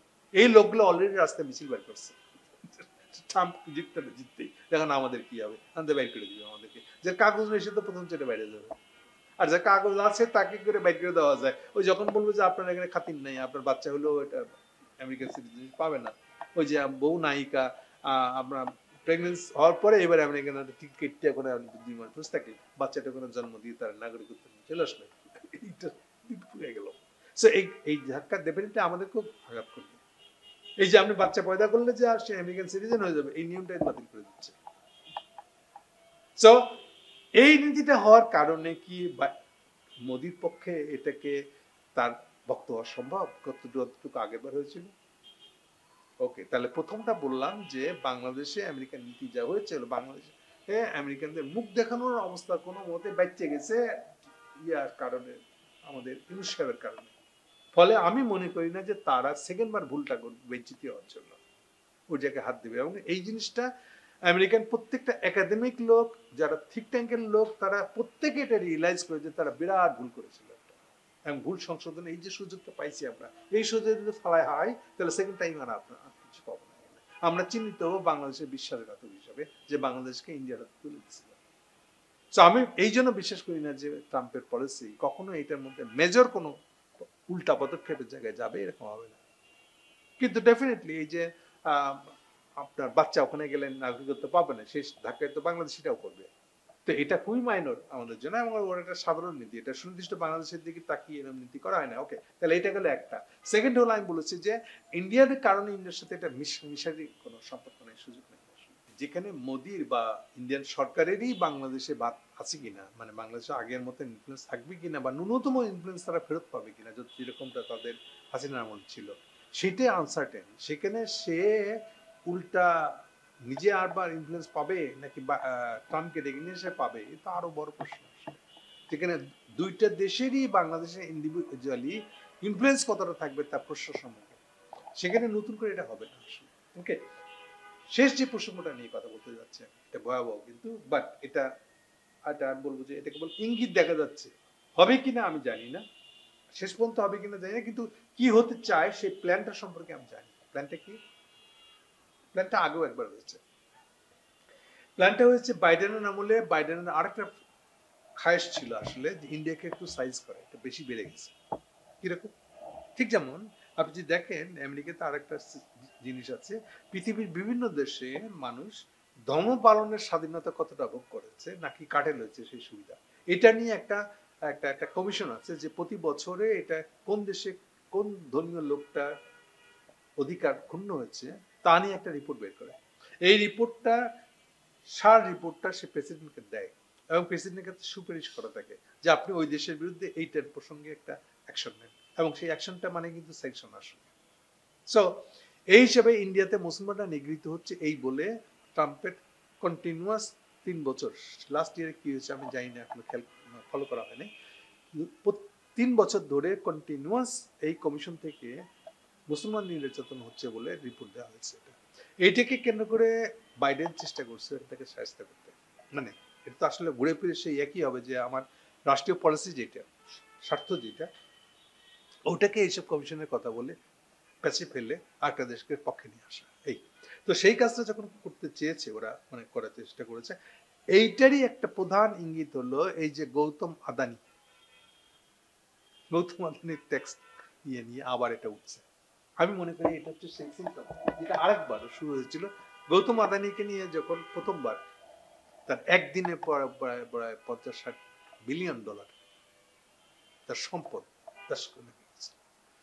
আমরা আর একটা কুতুব হলো আমেরিকানদের, আর একটা কুতুব নাম হলো জর্জ সোরেস। অনেকে চিনবেন, যারা এনজিও করে তারা বেশি চিনবেন। ওপেন সোসাইটি ফাউন্ডেশন নয়, ওপেন সোসাইটি তার একটা খুব প্রিয় শব্দ, আমি অত ডিটেলে এখন যেতে চাচ্ছি না। ওপেন সোসাইটির ফাউন্ডেশন নামে এনজিও চালায় হলো জর্জ সোরেস।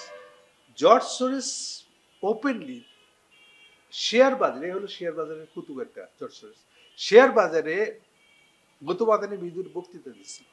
তাহলে বুঝতে পারেন জিনিসটা কত সিরিয়াসলি তারা নিয়েছিল, যে এটা একটা ব্লো।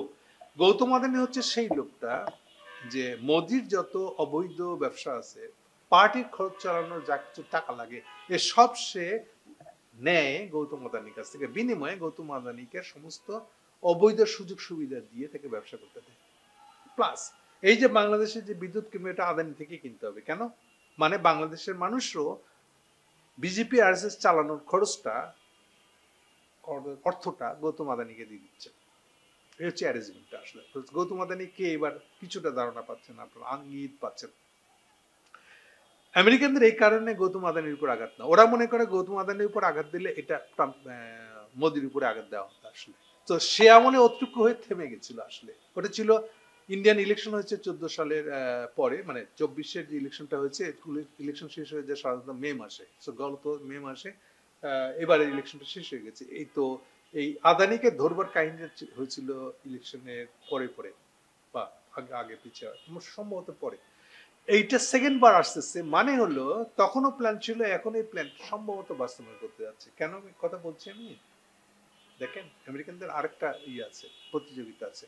প্রেসিডেন্ট যখন আরেকটা প্রেসিডেন্ট আসে নির্বাচিত হয়ে, এটা গত কয়েক বছর ধরে দেখা যাচ্ছে, গত কয়েকবার প্রেসিডেন্ট পরে দেখা যাচ্ছে যে চলে যাওয়া প্রেসিডেন্ট অলওয়েজ কামিং প্রেসিডেন্টকে একটা বিপদে ফেলে যাওয়ার মতন কাজ করে দেয় কিছু। যেমন ট্রাম্প আগের বার ঘোষণা করেছিল, এই যে আমি চীনের উপর এত ট্যাক্স ধরে গেলাম, আমি বলে দিচ্ছি এটা এমন একটা জায়গায় নিয়ে গিয়ে বসাইছি, চীন বিরোধী যা যা কিছু আমি করেছি, বাইডেন এসে এগুলো একটা তো হাত দিতে পারবে না।